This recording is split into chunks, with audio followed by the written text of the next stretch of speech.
Hello and welcome.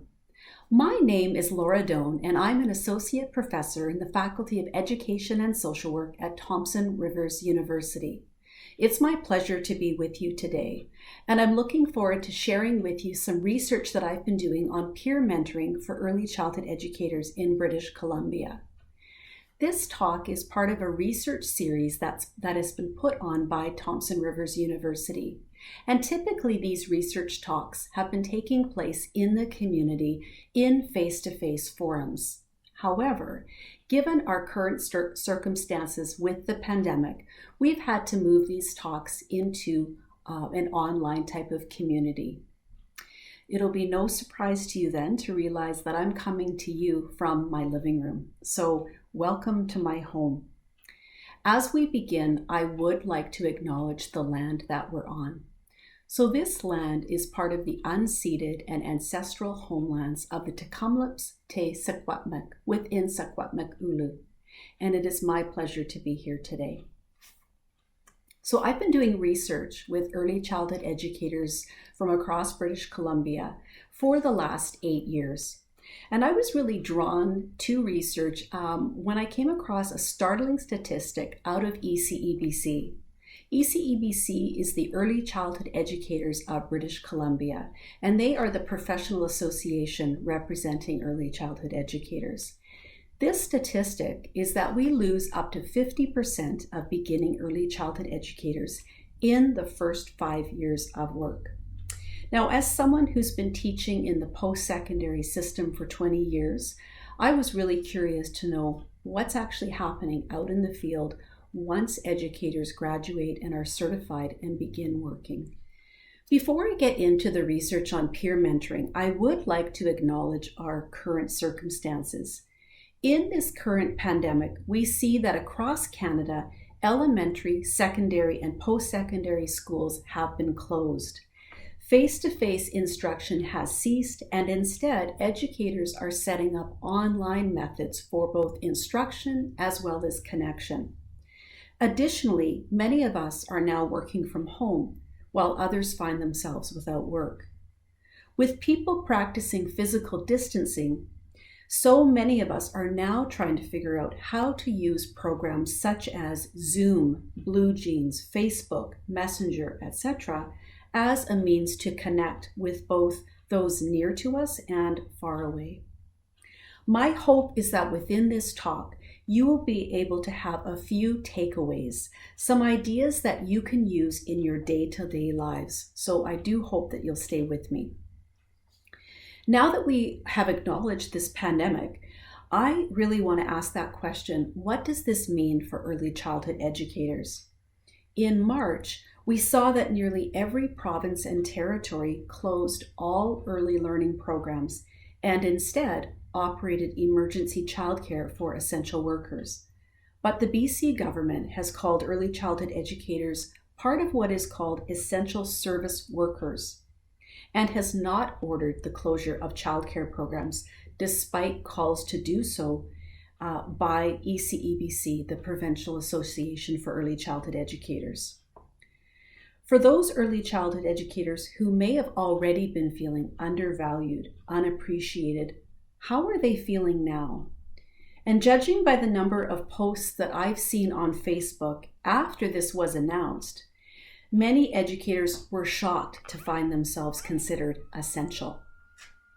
One educator shared, "Before all this started, there was already a crisis in our field. We do not have enough qualified ECEs to run our programs currently. If people needed one more reason not to get into this field, this was it." Another ECE shared it this way, "I have been in this field for over 35 years and never have I felt the way I do right now. Disappointed, invisible, dispensable. The government has made the decision to suspend school but not childcare.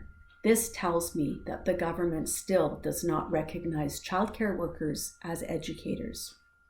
And finally, a new ECE shared, "The BC government has let ECEs know that we are an essential service. Ironically, This is the first time I felt they believe we are that important to the running of our many cities.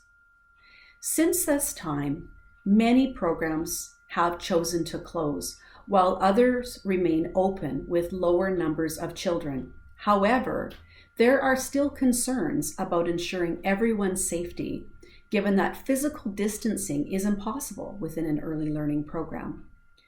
If you are an ECE and you're concerned about what's currently happening in BC, I encourage you to reach out to ECEBC, the provincial association representing educators. And you can find them on Facebook or at ecebc.ca. This is a way for you to keep up to date on their efforts as they continue to advocate for educators. Alexi Wright and Monica Lysak wrote this in the Toronto Star.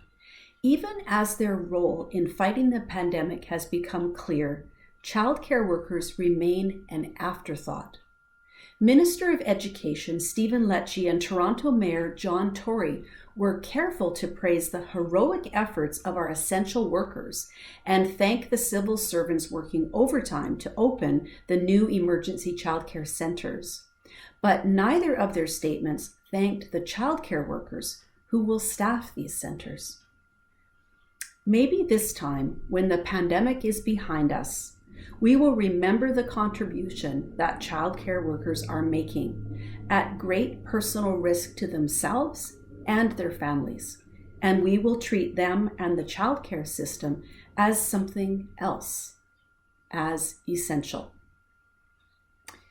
So with our present circumstances in mind, I would like you to consider the working environment for early childhood educators, keeping in mind that this was the environment prior to COVID-19. And I know that we have early childhood educators who are watching this right now, and we also have family members and parents, many of you who will be very familiar with the early learning environment and some of the working conditions. I know we will have others that will be looking for new information that perhaps you are not yet aware of. Whoever you are and wherever you're coming from, I hope that you will gain something from this. Some of the factors that impact early childhood educators are a lack of funding for early learning programs. And certainly across Canada, most of us will be aware that we don't have a national childcare program, for example, and there simply are not enough early learning programs for children in Canada. There's also a high turnover of staff, and I've mentioned already that statistic out of ECEBC that we lose up to 50% of beginning educators. That has an impact on children, on families, on directors, on programs. We also have educators who are promoted into positions of leadership. And those positions, sometimes they get into those positions very quickly because of that high turnover. So a very new ECE might be suddenly into that leadership position of being the supervisor, the team leader within a very short period of time. And they may or may not receive the kind of support that they need. Also, the first year for an early childhood educator has been characterized as one of survival, where educators are simply trying to get through the day, the week, or the month. And when we think about that word, survival, and then we think about the working environment that I've been describing, I think we can begin to understand some of the stress for early childhood educators. And then lastly, the other issue is burnout. And burnout is something that early childhood educators are aware of. And again, when we don't have enough educators in the system, when we don't have educators that we can call on for subs, burnout becomes something that people are experiencing. So in my research into looking at the needs and experiences of beginning early childhood educators in British Columbia, I found that first of all, the work is overwhelming, yet deeply satisfying. Secondly, that induction support that beginning early childhood educators receive is haphazard, meaning they might get it or they might not. And when I'm talking about that term induction support, I'm really talking about things like having access to peer mentoring, having access to professional development, receiving feedback. And thirdly, beginning early childhood educators said that they thought there should be some kind of program of support, some kind of an induction support program for all new early childhood educators. That educators should have access to mentoring or peer mentoring, access to professional development, feedback. For some educators, the work can be very isolating. One new ECE was told, here's the room, here's the kids, take care of them. And then she was left on her own to figure it out. A study on the professional identity development of early childhood educators in Ireland by Dr. Mary Maloney reported that educators thought they were perceived as, quote, just the babysitter. Early childhood educators have not been valued in our society. From my initial research with beginning early childhood educators, I developed 2 peer mentoring projects for new and experienced early childhood educators in the Kamloops area, and much was learned in this research. The peer mentoring projects involved peer mentoring within a community of practice. They had access to professional development based on what the educators themselves wanted, and they also had an online support through an online platform. In the pilot study, educators reported a greater awareness of the value of mentoring.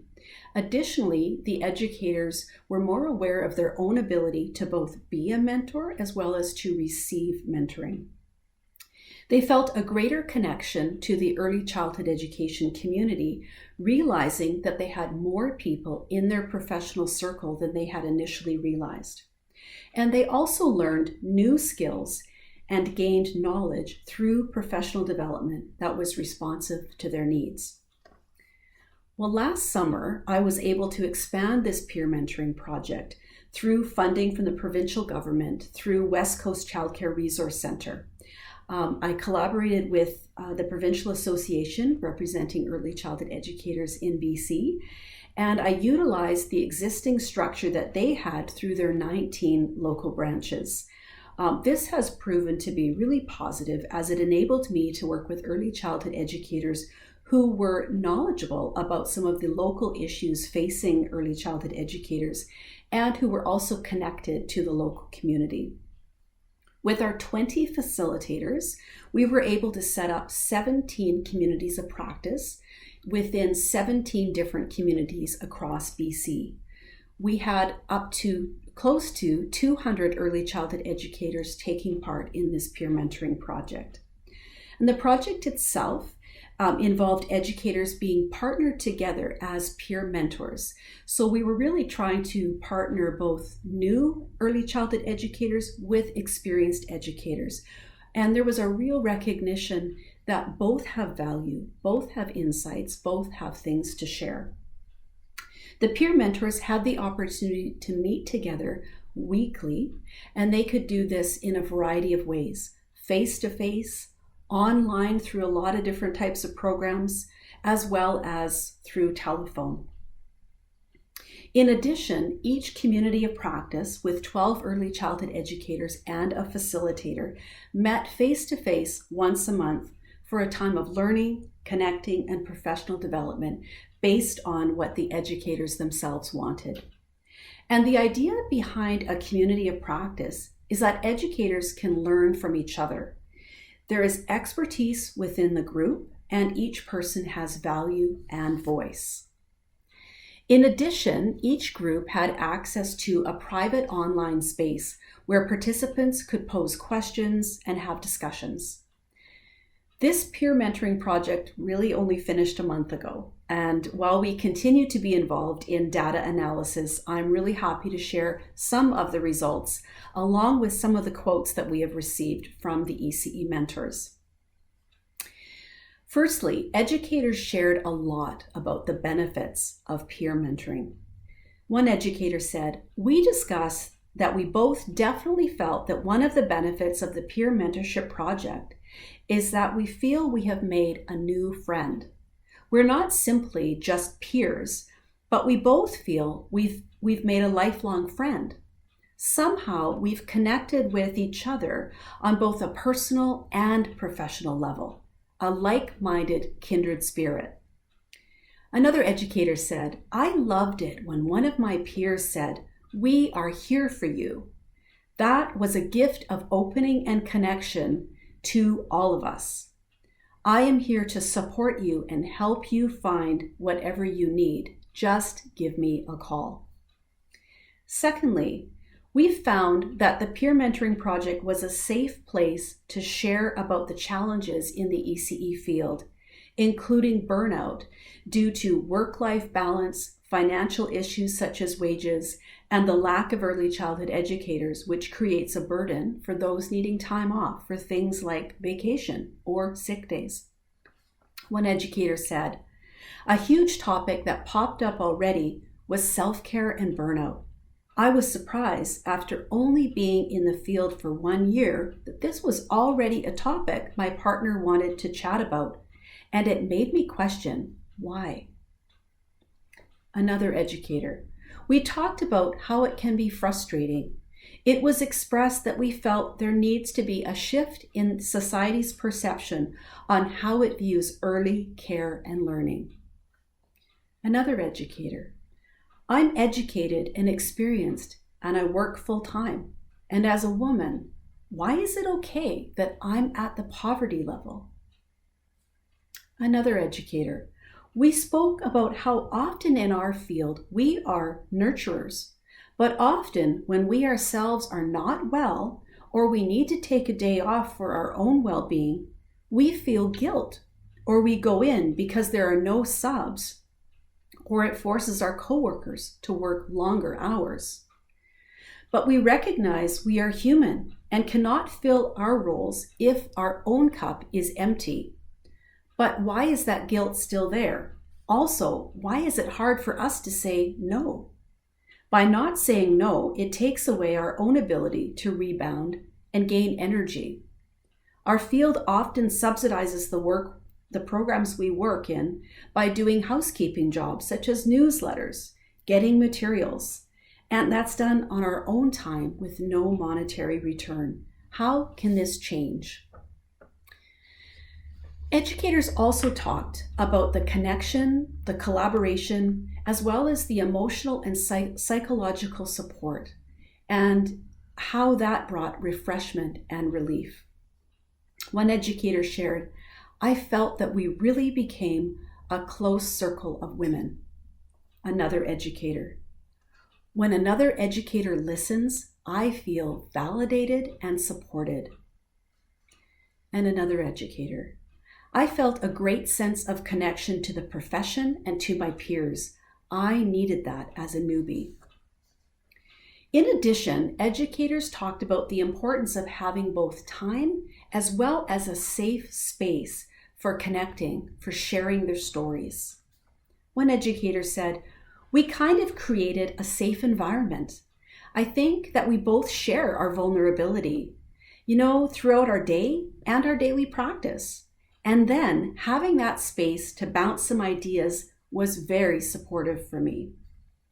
Another educator, "Our voices have connected over the distance, furnishing a safe place to grow together." And another educator, "I think the greatest gift we can give each other is time. And so having that time to connect with each other has been amazing." And one final quote that I will leave you. "Our time together filled my cup, each sip of tea warming my insides. When my tea mug was physically empty, I felt refreshed mentally." Peer mentoring, connecting with someone you trust, can make the difference. Knowing that you are accepted, you're heard, validated, supported. Who can you reach out to today? During this unusual time, when we are faced with the unknown, one thing we do know is that we don't have to go it alone. We can reach out, share our experiences, get support, and know that we are on this journey together. Thank you so much for joining me today. And if you are an early childhood educator, I hope that you will reach out to your local ECEBC branch or connect at the provincial level. If you are a parent, reach out to someone in your circle, perhaps a family member or another parent that you know. Have that virtual cup of tea and furnish a safe place to grow together. As I mentioned, we are continuing to analyze our data, and I hope that you will consider following us and checking out our website for more information. And you can do that at ECE Peer Mentoring at truebox.ca. Thank you so much for joining me, and I hope that you will stay well. Take care.